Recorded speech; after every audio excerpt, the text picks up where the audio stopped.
think it's a little hard to put that down on paper. Put it down on paper. So even though you think about it, but you haven't sat down to write it out. Right. Okay. Right. Okay. And you said difficult also? Yeah, I think it's difficult to project what you want from somebody else too, because for me, you don't want to be too narrow-minded. Okay. So I don't want to be too narrow-minded about what qualities I need to have as the top 3. It's more so kind of open.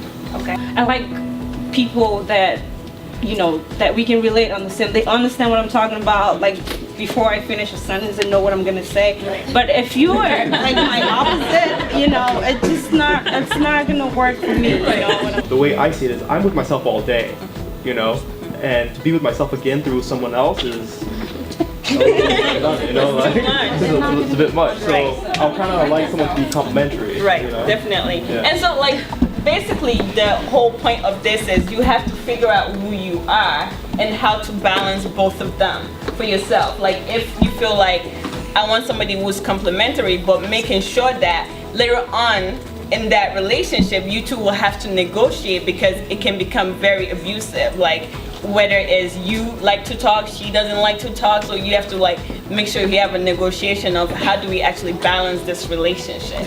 If you think about it for yourself, like we all do it. Like no one is perfect, or we've not all arrived. Like we all have something that we want somebody to fulfill in us. We just have to tap into what that thing is and really face that thing for ourselves and say this thing, whether it is I want somebody to always validate me all the time, to tell me, to praise me all the time. We want to be able to face that thing and say, I'm going to do this for myself.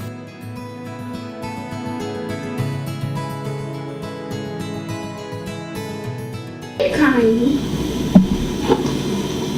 because you want to marry me? Oh, gracious.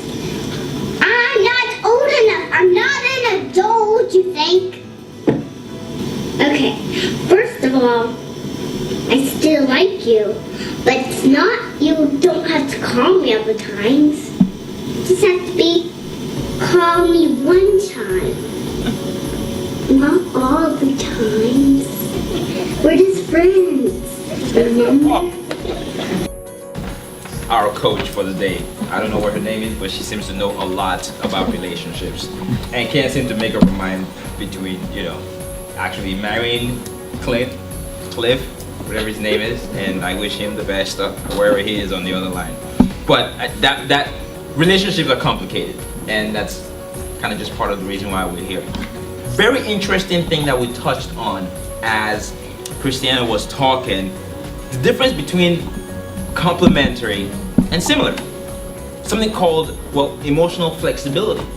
What we do is that we say, well, I want somebody who can compliment me, or I want somebody who's similar to me, and you guys talked about that.